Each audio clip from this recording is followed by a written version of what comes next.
वसुदेवसुतं देवं कंसचाणूरमर्दनं देवकी परमानंदं कृष्णं वंदे जगद्गुरुं. नमस्कार, मी नीला अभ्यंकर आणि आज 17वा अध्याय ज्याचं नाव आहे श्रद्धात्रय विभाग योग आणि ह्याच्यावर आज माझे विचार मी मांडणार आहे. आध्यात्मिक मार्गात श्रद्धा असेल तरच प्रगती होते. कर्ममार्ग, ज्ञानमार्ग, भक्तिमार्ग कोणताही मार्ग असो, साध्य आणि साधन ह्या दोन्हीवर श्रद्धा ही असलीच पाहिजे. मनुष्याच्या जीवनात श्रद्धेचे फार महत्व आहे. जशी त्याची श्रद्धा तसे त्याचे स्वरूप असते. श्रद्धा ही 3 प्रकारची असते. सात्विकी श्रद्धा पारमार्थिक, तर राजसी आणि तामसी श्रद्धा ही सांसारिक असते. सात्विकी श्रद्धा ही दैवी संपत्ती, तर राजसी आणि तामसी ही आसुरी संपत्ती होय. दैवी संपत्तीला प्रगट करणे व आसुरी संपत्तीचा त्याग करणे हा 17व्या अध्यायाचा उद्देश आहे.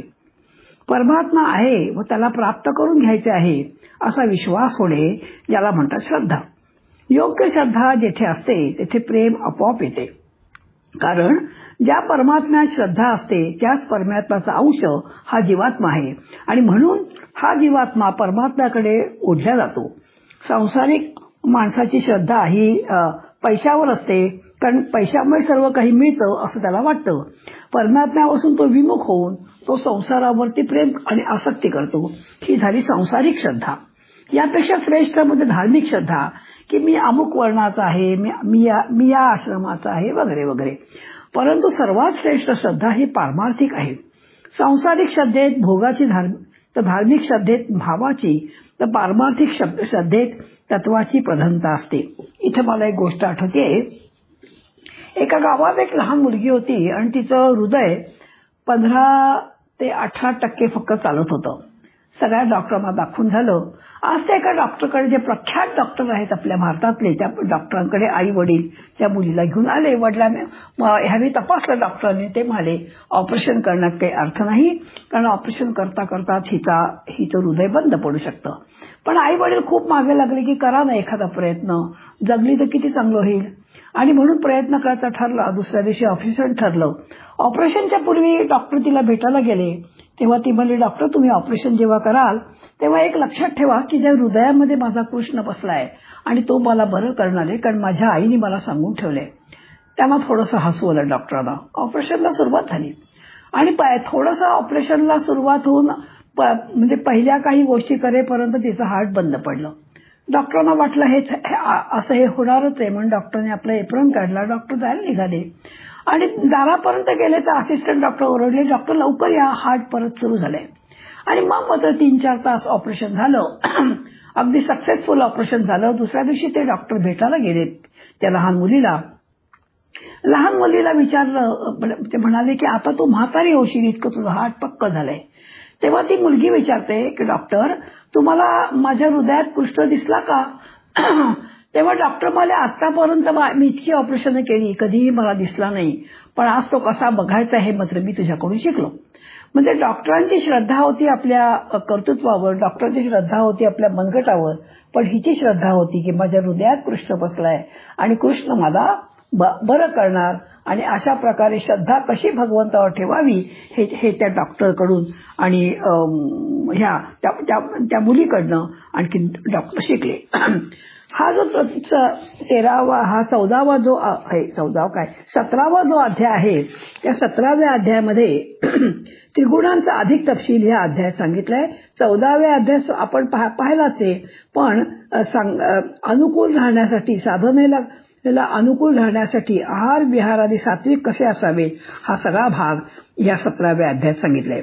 पहिला जो म्हणजे हा आहे श्लोक आहे, त्याला अर्जुन विचारतोय, कृष्णा जे अज्ञानामुळे शास्त्रविधींना सोडून श्रद्धायुक्त अंतःकरणाने यज्ञ, दान, पूजादी कर्मे करतात, त्यांच्या अंतःकरणाची स्थिती कोणती? सात्विक, राजस की तामस?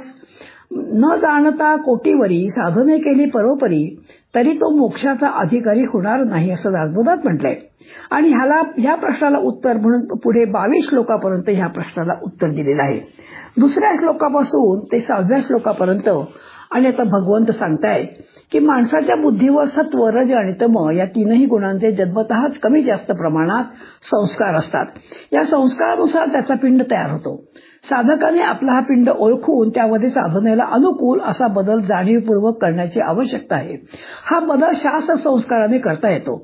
प्रत्येक माणूस सहजच श्रद्धावंत असतो, कारण शास्त्र मानणे ही एक श्रद्धा असून ते न मानणे ही पण श्रद्धाच आहे. आणि त्यामुळे श्रद्धा नाही असा कोणी माणूसच नाही.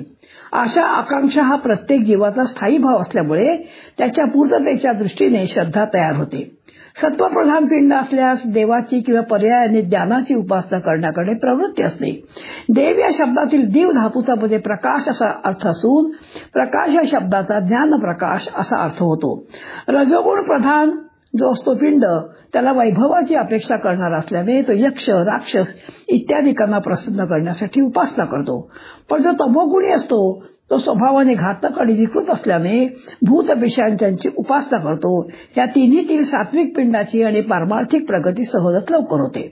मानसिक विकृतीच्या प्रभावामुळे शास्त्राला न जुमानता स्वतःच्या कल्पनेचे घोर तपश्चर्या करणारे दंभ, अहंकार, कामना, आसक्ती व सामर्थ्य यांचा म्हणजे अभिमान बाळगतात. म्हणजे हे जे तमोगुणी असतात ते या सर्व बाबी परमार्थाला अत्यंत विरुद्ध आहेत. नरबळी, पशुबळी, करणी, भानामती इत्यादी गोष्टींचा शुद्ध परमार्थाशी इतका सुद्धा संबंध नाही.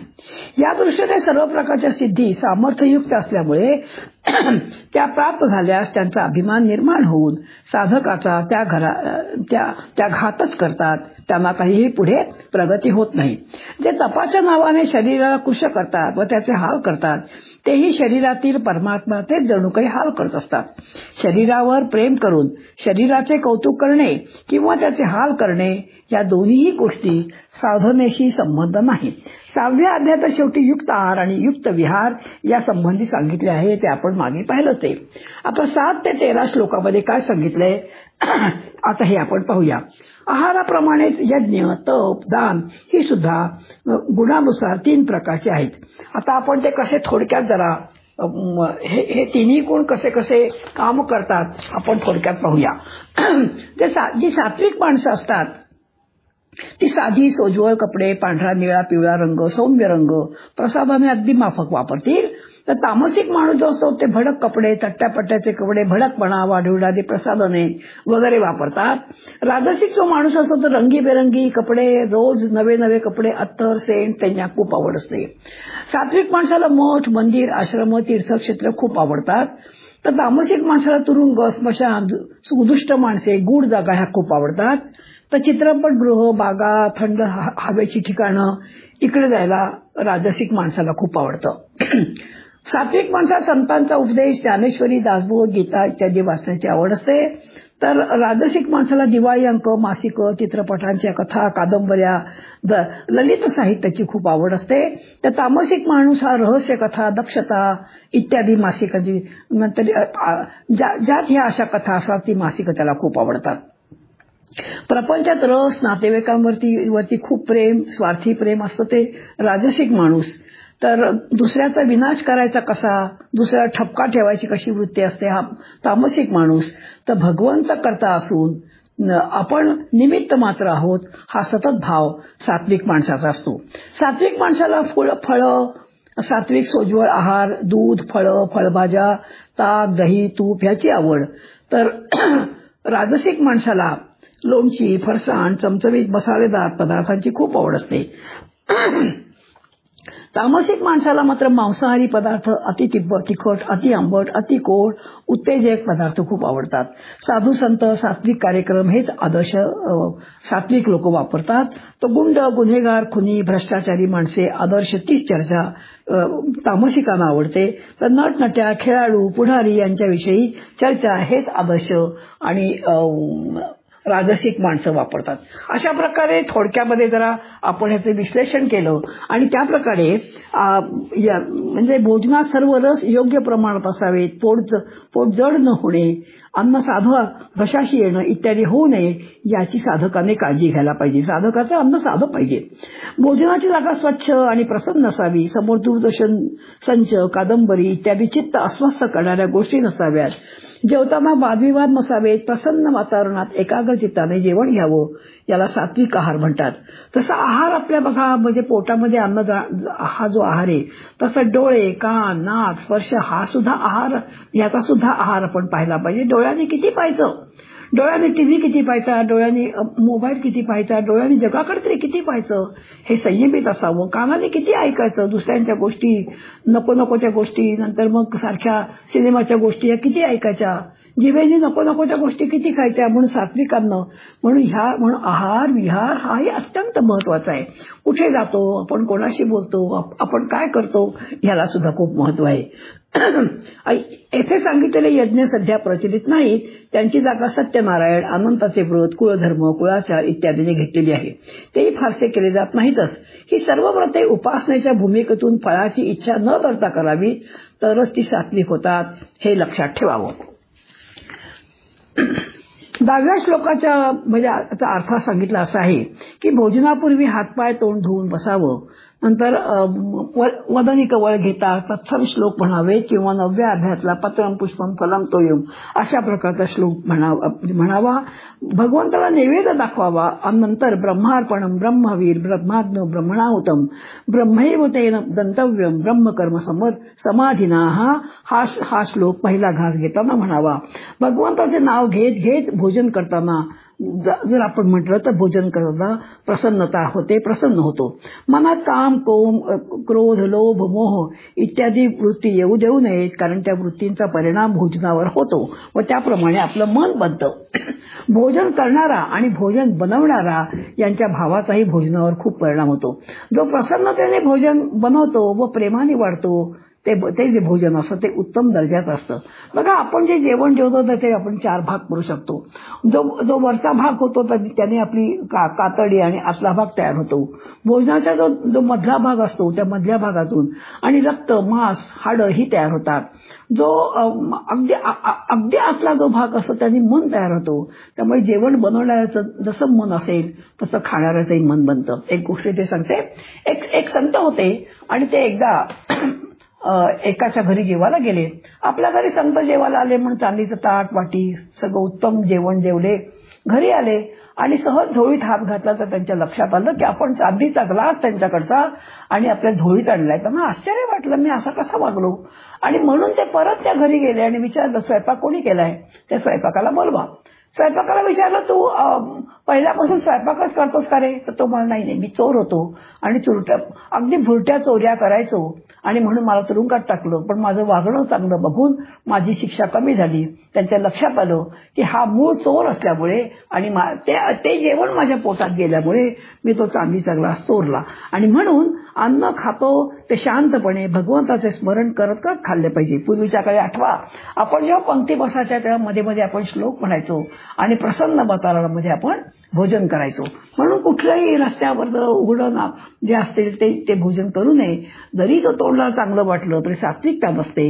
आणि म्हणून जेवताना भाव असा हवा की पोटातील भगवंताला आपण तृप्त करत आहोत, हवन करत आहोत. जीवाला 3 उपकरणं भगवंताने दिलीत. एक म्हणजे शरीर, दुसरं मन आणि तिसरं वाणी. तिन्ही पण शुद्ध हवीत. कचरा त्यातला काढायलाच हवा. हा भाव आपण लक्षात ठेवूया. 14 ते 19 या श्लोकामध्ये शारीरिक तपामध्ये स्थूल आणि सूक्ष्म अशा दोन्ही शरीरांचे तप सांगितलेले आहे. पूजा हे शारीरिक तप म्हटले असून त्यामध्ये अहंकार लयाची व्यवस्था आहे. अहंकारी माणूस दुसऱ्याच्या सन्मान करण्याची कल्पनाही मनापासून स्वीकारित नाही. तेथे देवता, ब्राह्मण, गुरु या शब्दाने आई, वडील, आचार्य आणि वृद्ध या सर्वांचा आदर करणे अपेक्षित आहे. पवित्रता आणि सरळपणा हे मनाचे तप असून त्यामुळे सहजच मन शांत आणि संवेदनाक्षम राहते. ब्रह्मचर्यामध्ये संयम सुचलेला असून त्या संयमित जीवनाच्या आधाराने ब्रह्मानुभव येतो. नारायण असे विश्वी त्याची पूजा करीत जावी, या कारणे तोष व्हावी कोणीतरी काय असं दासबोधात सांगितलेलं आहे. या उपदेशाप्रमाणे वागायचे असल्यास दुसऱ्याच्या शरीराला अगर मनाला कोणत्याही प्रकारे पीडा देऊ नये. अप्रिय बोलायची वेळ आली तर सत्यम ब्रूयात, प्रियम ब्रूयात, न ब्रूयात सत्यम प्रियम अशा प्रकारचं आपण वागलंच पाहिजे. याला म्हणजे वाणीचं तप. प्रस्थानत्रयीचा अभ्यास, संत वाङ्मयाचे चिंतन, नामसाधना हे सर्व वाणीचं तप आहे. पश्चंती आणि मध्यभाव वाणीचाही समावेश समावेश वाणीच्या तपामध्येच येतो हे लक्षात घ्यावं. आत्मचरिता, भगवंताच्या पराक्रमाचे वर्णन, श्री गुरु व संतांचे महात्म्य या संबंधाची बोलणी हे सगळं वाचिक तपात येतं.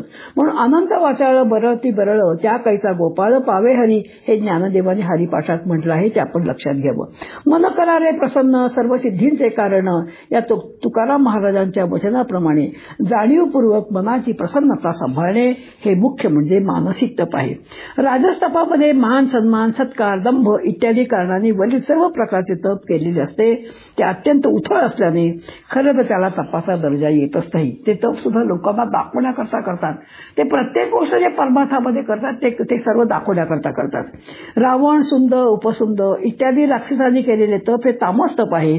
त्यामध्ये स्वतःच्या लौकिक उत्कर्षाबरोबर दुसऱ्याच्या सर्वनाश होण्याची अपेक्षा आहे. हे झालं तामसी तप.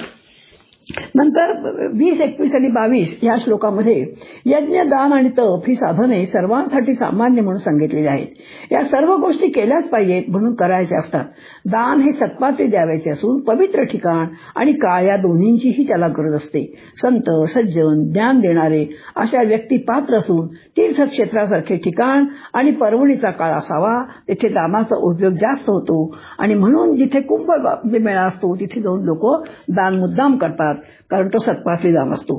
भिकाऱ्याला भीक घालणं, उत्सवाची वर्गणी देणं, संस्थेला मदत करणं यांना दान म्हणत नाहीत.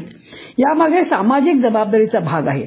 या सर्वांमध्ये आपले नाव व्हावे अशी अपेक्षा असू शकते. त्याला दान द्यायचे, त्यांच्याकडून काहीतरी मिळण्याची शक्यता नसते व अपेक्षाही नसते. असे दान हे सात्विक असते. या उलट कीर्ती इत्यादी अपेक्षा ठेवून केलेले दान हे राजस असते. आपल्याकडे तर म्हणतात की उजव्या हाताने दिलेले दान डाव्या हातालाही कळता कामा नये असं दान असावं. आयकरात सवलत मिळण्यासाठी केलेले दान राजस आहे, हे सात्विक दान नाही. इच्छा नसताना सक्तीने केलेले दानही राजस असते.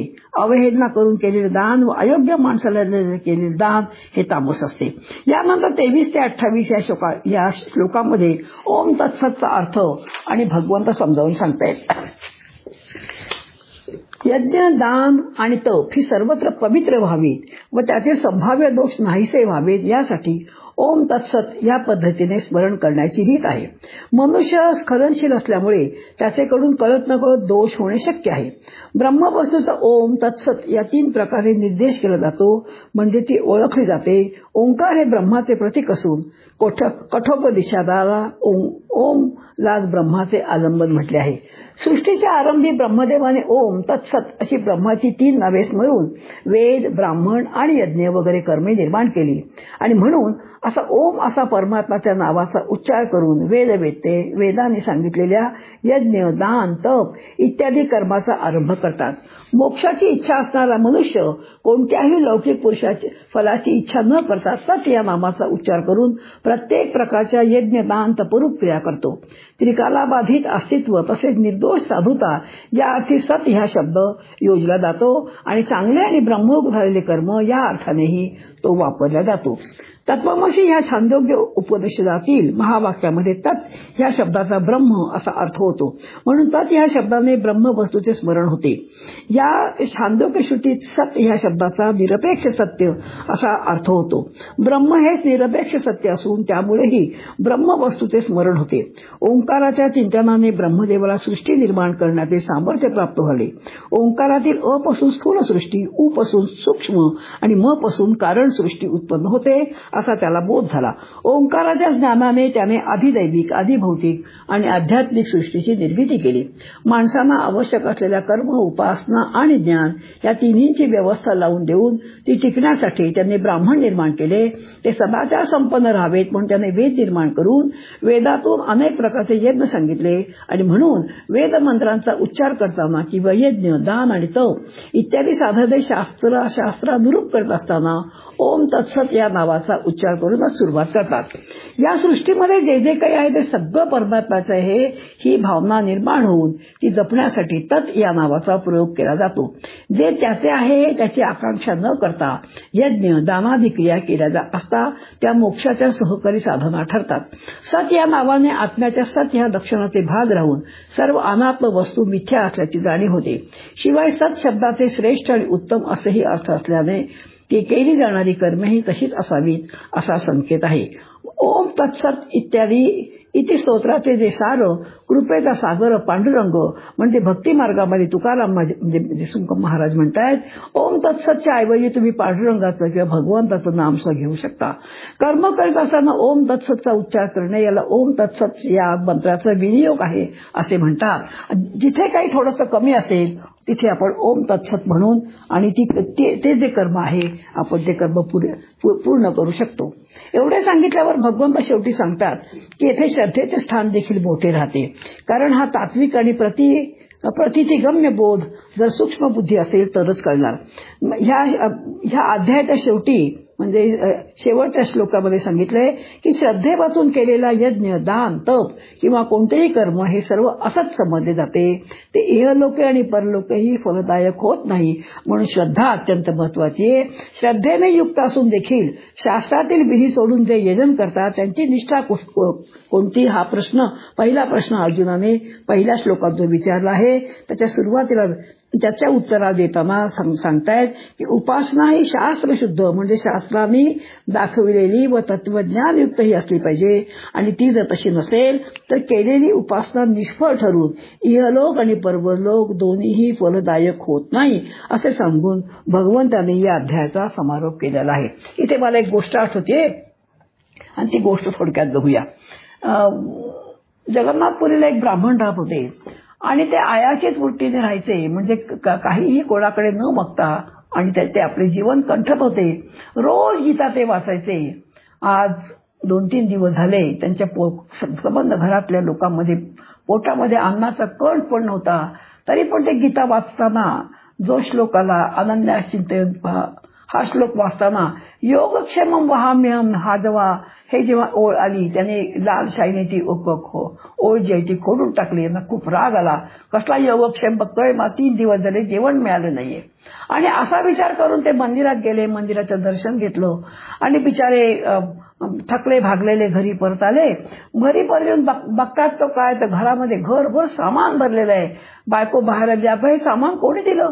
अहो एक छोटा मुलगा आला होता. तो म्हणाला मी तुमच्या यजमानांना आणि या देवळात भेटलो ते मला घरी घेऊन जा आणि म्हणून घरी द्यायला तो आला. त्याच्या डोक्याला कधी एक लाल रंगाची पट्टी होती. म्हणून मी त्याला विचारलं अरे काय झालंय तुला कोणी मारलं? तेव्हा तुमच्या यजमानाने मला मारलं असं सांगितलं. असं म्हटल्यानंतर मलाही वाईट वाटलं. का बरं मारलं त्याला? आणि मग सगळं त्या ब्राह्मणाला आठवलं की योगक्षेमं वहाम्यमला मी जी लाल म्हणजे लाल शाईने जे खोडलं आणि ते खोडलेलं भगवंताच्या डोक्यावर दिसलं. कारण गीता ही वाङ्मयीन भगवंताची मूर्ती आहे. लक्षात आलं माझी श्रद्धा कमी पडली. भगवंत वेळ आला की काय कसं योगक्षेम करतो. त्याला अतिशय वाईट वाटलं. जन्मभर मी श्रद्धेने वागलो आणि श्रद्धा माझी कशी कमी पडली. म्हणून आपणही लक्षात ठेवावं. आपण पूर्णपणे श्रद्धा भगवंतावर ठेवावी. श्रद्धा आणि विश्वास या 2 चाकांवरती आणखीन हा परमात्मा जात असतो. म्हणून श्रद्धा ही अत्यंत महत्वाची आहे. आजचा जो श्लोक आहे आणि तो श्लोक आहे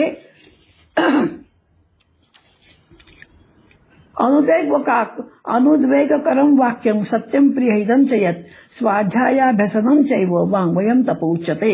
17वा श्लोक आहे. ज्ञानेश्वरीच्या ओव्या 216 पासून आहे. तरी लोहाचे अंग तुक न तोडिताची कनक केले जैसे देख परिसे तेणे तैसे दुखविता सेजे जावळया सुख निपजे ऐसे साधुत्व का देखिजे बोलला प्रिये. अशा प्रकारे आता तपजे मानसिक तेही सांगे ऐक म्हणे लोकनायक नायक तो. श्रद्धात्रय विभाग योग नावाच्या या अध्यायात सत्व रज आणि तप या त्रिगुणानुसार श्रद्धा अन्न यज्ञ दान तप इत्यादी गोष्टीमध्ये सत्वगुणी रजगुणी आणि तमोगुणी माणसाचे आचरण कसे भिन्न भिन्न असते याचं वर्णन सुंदर केलंय. तपामध्ये कायिक वाचिक आणि मानसिक असे 3 प्रकार आहेत. वरील श्लोकात वाचिक म्हणजे वाङ्मयीन तपाचे वर्णन केले आहे. अशा वाणीचा पहिला गुण अनुद्वेगकरम. ही वाणी कुणालाही दुःख देत नाही. ती सर्वांना प्रिय असते. तशीच त्यांचं कल्याण करणारी अशी हितकारक असते. ती सत्य असते. म्हणजे मन आणि इंद्रिय यांच्याद्वारे जसा अनुभव आलेला असेल तसाच तो प्रगट करणारी यथार्थ असते. तिच्याकडून यथाविधी वेदशास्त्रांचा अभ्यास घडत असतो आणि परमेश्वराचं नामस्मरणही होत असतं. याला म्हणजे स्वाध्याय. आणि म्हणून बघा, हे जे जिभेचं जे काम आहे, जिभेने दोन्ही गोष्टी होतात. माणसाला तोडायचे काम करते, माणसाला जोडायचे काम करते. म्हणून बोलताना नेहमी विचार करून आणि नेहमी मृदू आवाजात आणि गोड आवाजामध्येच बोलावं. एकाचे दोन तुकडे करण्यात काही अर्थ नाहीये आणि आपण माणसं जोडतच जावं. साधकाच्या दृष्टीने स्वाध्यायाचा आणखीन एक महत्वाचा अर्थ आहे स्वतःचं अध्ययन, स्व-अध्ययन म्हणजे स्वाध्याय. स्वतःला साक्षीभावानं सतत निरखित राहणं, आपल्या आचरणाचं परीक्षण करणं, विश्लेषण करणं, स्वतःलाच एक शास्त्र ग्रंथ करून तो जाणून घेणं म्हणजे स्वाध्याय. या श्लोकावर टीका करताना ज्ञानदेवांनी परिसाचा, झाडाला दिल्या जाणाऱ्या पाण्याचा, पापताप नाहीसे करणाऱ्या गंगोदकाचा दृष्टांत देऊन या वाङ्मयीन तपाच्या अमृतवाणीचा यथार्थ गौरव केला आहे. सामान्यतः माणसाला दुसऱ्याच्या वर्मावर बोट ठेवणं आवडतं. अनेकांच्या जिभेला तलवारीच्या पाट्यासारखी धार असते. त्यांच्या शब्दशस्त्रांनी केलेले घाव ऐकणाऱ्याला चित्त क्षोभ करतात. माणसाची ही जीभ मोठी द्वाड आहे. ती आचावाचा खाते आणि आदवाचा बोलते. दुधारी रस्त्याला संयमित ठेवणं ही मोठी अवघड साधन आहे, खडतर तप आहे. आणि यासाठी साधकानं नित्य सावध असलं पाहिजे. प्रिय बोलावं, सत्य बोलावं आणि कामापुरतंच बोलावं. खरं म्हणजे सकाळपासून काहीतरी वेळ मौनातच राहावं. हितकर बोलावं, ग्रंथ पठण करावं, नामस्मरण करावं, पण आपल्याशीच आपण बोलावं आणि स्वाध्याय वाढवावा. इथल्या प्रमाणे श्री ज्ञानेश्वरीच्या 13व्या अध्यायात करुणामय चित्त असलेल्या साधू संतांच्या वाणीचं मोठं समर्पक आणि रसाळ वर्णन आलं आहे. त्यात जमलं तर तुम्ही ओव्या वाचा. साधकांनी अभंग ज्ञानेश्वरी 13व्या अध्यायाचे सुद्धा आणि वाचन करावं. हे अभंग अवश्य वाचावेत. आणि अशा प्रकारचे हे जे तप आहे, हे तप या श्लोकात सांगितलेलं आहे. इथे मला एक गोष्ट आठवते की सात्विक आहार करावा. सात्विक आहारामध्ये आणखीन गाईचं दूध जे आहे, गाईचं तूप म्हणजे देशी गाईचं तूप जे आहे, दूध जे आहे, अतिशय हितकारक आहे. ह्याची एक गोष्ट मी मध्ये वाचली होती की काही घोड्यांना त्याच्यावरती प्रयोग करण्याकरता म्हणून काही घोड्यांना म्हशीचं दूध दिलं आणि काही घोड्यांना देशी गाईचं दूध दिलं. अनेक दिवस दूध पाजल्यानंतर आणि त्यांना सोडण्यात आलं. एक मोठी नदी होती आणि ती नदी त्यांना पार करायची होती. ज्यांनी गाईचं दूध प्यायलं होते ते सहजपणे आणि पार करू शकले, पण ज्यांनी म्हशीचं दूध प्यायले होते ते मात्र त्या नदीत बसून राहिले. म्हणून मठ्ठ करणारी, आपली बुद्धी मठ्ठ करणारी अशी हे म्हशीचं दूध आहे. म्हणून जास्तीत जास्त गाईचं दूध प्यायचा प्रयत्न करावा, असा सुंदर उपदेश आणि ह्या ठिकाणी सांगितलंय. आता ह्यानंतर शांत बसा, डोळे मिटा आणि मी काय सांगते त्या ऐका. एक राजा होता. आता राजा म्हटल्यानंतर सगळ्या सुखसोयीने युक्त असा राजा होता. पण राजाला सतत वाटायचे की सगळी सुख माझ्याकडे आहे, पण जे मुख्य सुख आहे शांती, ती काही माझ्याकडे नाहीये. आणि म्हणून कोण ह्या गावामध्ये शांती असणार आहे, म्हणून ज्याच्याकडे शांती आहे त्याचा सदरा मला आणून दे. आणि म्हणून सगळ्या नोकरांना पाठवलं. सगळीकडे जाऊन आले, पण शांती कोणाकडे असा एकही माणूस मिळेना. स्वतः पण राजा निघाला घोड्यावर बसून आणि खूप लांब गेल्यानंतर एका आश्रमामध्ये आणि एक साधू बसले होते आणि त्यांनी विचारलं, साधू महाराज तुम्ही शांत आहात का हो, तुमच्याकडे शांती आहे का? म्हणे हो, मी अगदी शांत आहे, मी समाधानी आहे, मी माझ्या आनंदात असतो. मग तुमचा सदरा मला द्याल का? तेव्हा तुम्हाला माझ्याकडे सदराच नाहीये. तेव्हा ते म्हणाले, अरे बाबा, शांती अशी बाहेरून मिळत नाही, असे सदरा करून शांती मिळणार नाही. तर त्याच्याकरता काय करायला पाहिजे, तर आतून शांत व्हायला पाहिजे. जेव्हा तुम्ही तुमच्या वृत्ती बदलता, जेव्हा तुम्ही तुमच्या इच्छा ज्या असतात त्या कमी करता, समाधानात राहायचा प्रयत्न करता, तेव्हा शांती जी असते ती आपोआप मिळते. आणि म्हणून बघा, आता मी याचा अभ्यास करते तुमच्या गीतेचा. आज खरोखर तुमच्या सगळ्यांचे मी आभार असे मानते. आणि त्यामुळे आता माझा म्हणजे अभ्यास जास्त वाढलाय. अभ्यास केल्यानंतर त्याच्यावरती चिंतन जास्त होतंय आणि खरोखर मन शांत होतंय. आणि शांती जी आहे ती आतून कशी मिळते आणि हे मला या गीतेने शिकवलं. आणि म्हणून गीता जी आहे ती शांती देणारी आहे, आनंद देणारी आहे, ही वाङ्मयीन मूर्ती आहे समजून. जरी हा आपला आता आपण 18व्या अध्यायाकडे येणार आहोत, जरी आपली गीता जरी संपत आली तरी सुद्धा पुढे आपण जे म्हणजे मागे जे सगळे आपण ज्याचा अभ्यास केला सगळ्या अध्यायांचा, तो पुन्हा अभ्यास करावा, हा स्वाध्याय करावा असं मला वाटतं. आता पुढच्या जो वेळेला मी म्हणजे जे 6 तारखेला येणार आहे, 6 नोव्हेंबरला, कारण 2 नोव्हेंबरला आहे एकादशी, पण त्या दिवशी गुरुवार नाहीये, पण शेवटचा गुरुवार आपण 6 तारखेचा करणार आहोत. 6 तारखेच्या ऑक्टोबरचा गुरुवार हा 18वा अध्याय, हा कळस अध्याय आणि आपण त्याचा शेवट करणार आहोत. म्हणता म्हणता गीताला सुरुवात केली आणि त्या भगवंताने आपल्याकडून ही गीताचा शेवट पण आणला. त्या भगवंताचे मी म्हणजे आभार मानते. त्या भगवंताने संबंध माझ्याकडून करून घेतला. आम्हाला पूर्ण माझी श्रद्धा आणि विश्वास आहे. आणि म्हणून इथे आपण श्लोक म्हणूया. कृष्णाय वासुदेवाय हरये परमात्मने प्रणतः क्लेशनाशाय गोविंदाय नमो नमः. गोपाल कृष्ण भगवान की जय.